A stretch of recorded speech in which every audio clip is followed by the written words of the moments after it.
What's going on out there, YouTube family? This is Samuel here representing Team JVS back again for another review for Lovecraft Country. This is episode 2 of the first season, Whitey's on the Moon. So this episode has Atticus, Uncle George, and Mrs. Lewis still attempting to get around the crazy circumstance that happened to them the episode before. Now, spoiler alert for the episode before. The last episode, they get to this location and sheriff goes and apprehends them, puts them down at gunpoint, thinking they're about to die.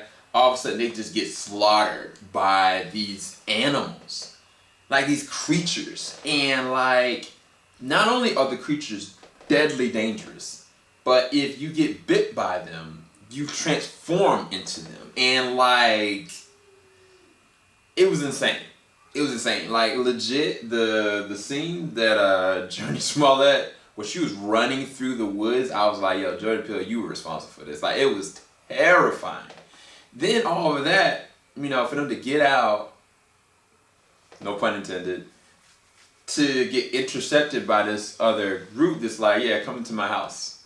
And like this episode, you kind of get this like outer person situation where you're like, okay, you get into that. The opening shot, you have like Uncle George and Jurnee Smollett's character go, and like she's getting everything she wants, Uncle George's getting everything he wants, but then for whatever reason Atticus is kind of just like messed up. His perception of everything that's going on is all the way messed up. And he takes them outside and talks to them. He's like, are y'all okay? Like, y'all not remember what happened? And then from that point, that's where this episode goes. Now, things I didn't like and things I did like about this episode. The things I did like is more of a subjective standpoint. It's my personal, like from my belief standpoint, like it was very uncomfortable. And I had similar issues to this when it comes to like stuff like Angel, and of course like the originals took place in New Orleans. But it was a lot of heavy-handed, demonic / witchcraft-esque things that went on in this episode.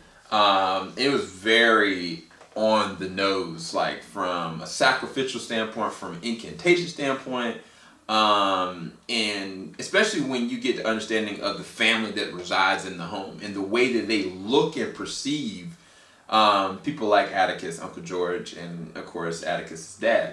Now, in this episode, we finally do get to see your boy's Atticus' dad, and the way that it goes, it is a very compromising situation, to say the least. Like emotionally for Atticus, but then for everybody in general, you really have no idea what they really want from these African American men and women, and to how they would even possibly get out of it. Like there's a moment in the episode that takes place on a bridge with pretty much the surrounding cast, and you're just like, oh my gosh. Like it was emotionally like just, it wrecks you. It really does wreck you. And then the very last shot was probably some of the best acting from pretty much everybody. Everywhere around, like they all executed that scene very well. Like it really did show like how proficient they are as actresses and actors going through the circumstance they went through to get to where they were at while in that car. And that's all I can really say on that.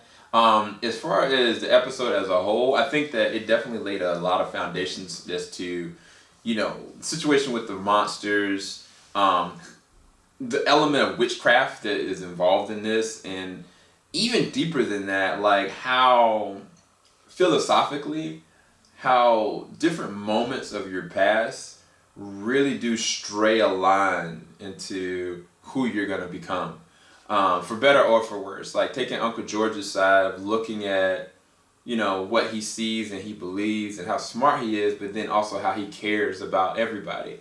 But it's like nobody has, you know, no skeletons in their closet. He has some deep ones. Like if you really pay attention to the dialogue from his character specifically, you're like, oh, whoa. And then when you think about like Atticus, you really start to really assess, you know, from the very first episode, opening the shot, they had legit aliens, creatures and monsters flying in the air, and Jackie Robinson splitting a monster in half with his bat.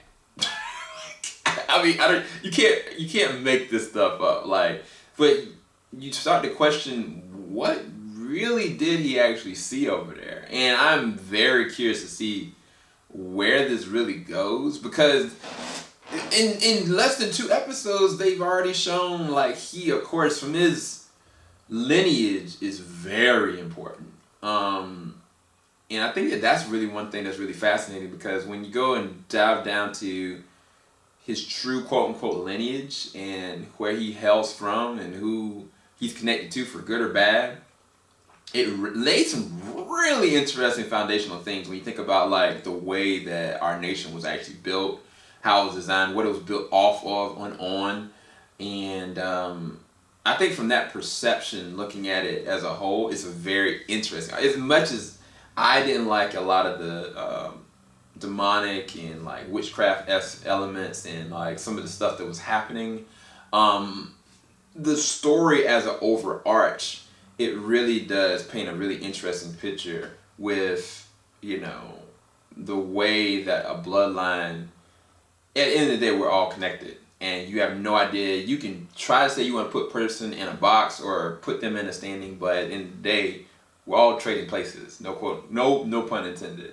So I think it's very fascinating the way they go and tell that side of the arc, making it still a good episode. It was just a lot for me. It was heavy-handed for me emotionally and like from a spiritual standpoint. Anyway, hope you guys enjoyed this review. I'll talk to you guys a little later on. Keep it locked. JBS, we ain't gonna stop. Peace, guys.